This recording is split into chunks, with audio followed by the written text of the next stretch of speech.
Music by बोला बोला छठी मैया की जय।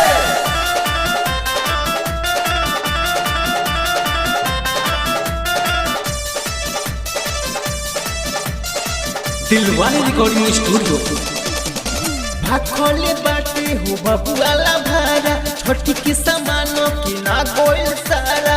ये जी सुनो तनी हाँ हो बोला आहा भाखोले बाटे हो बबुआला भारा छोटी की सामानों की ना गोल सारा।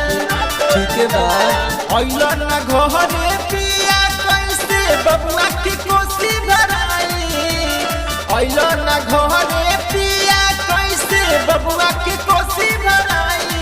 धनी आओ तनी सोना आओ तनी माथावा पर दौरा उठाइब जान आओ तनी छठी घाट दौरा ले जाइब बोला बोला छठी मैया की जय।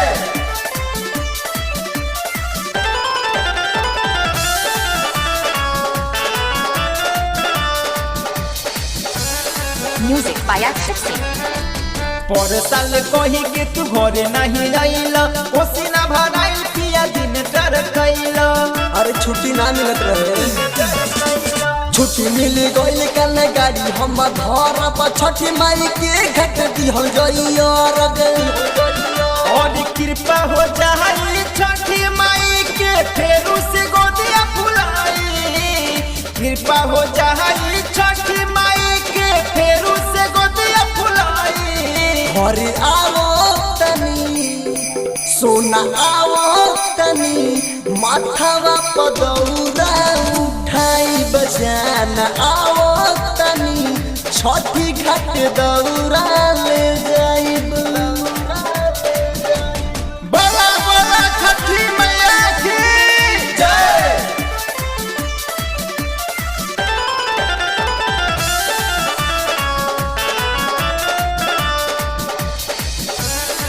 Music by Akshay.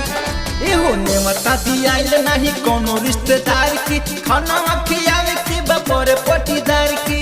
ओकर चिंता तू छोड़ ए छठी माई के पास सब होई जाई गंभीरा अकेला राइटर हाथावा बकाई कृष्णा प्रजापति सनी दिलवाले घर देखा गईले आई।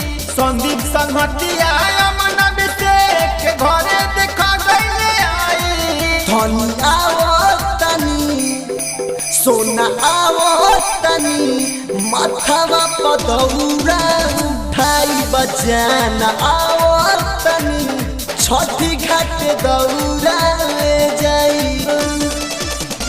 भाखोले बाटे हो बबुआला भारा छोटी की सामानों की ना गोल सारा। ये जी सुनो तनी आहा भाखोले बाटे हो बबुआला भारा छोटी की सामानों की ना गोल सारा। ओइला ना घरे पिया कैसे बबुआ की कोसी भराई। ओइला ना घरे पिया कैसे बबुआ की कोसी भराई।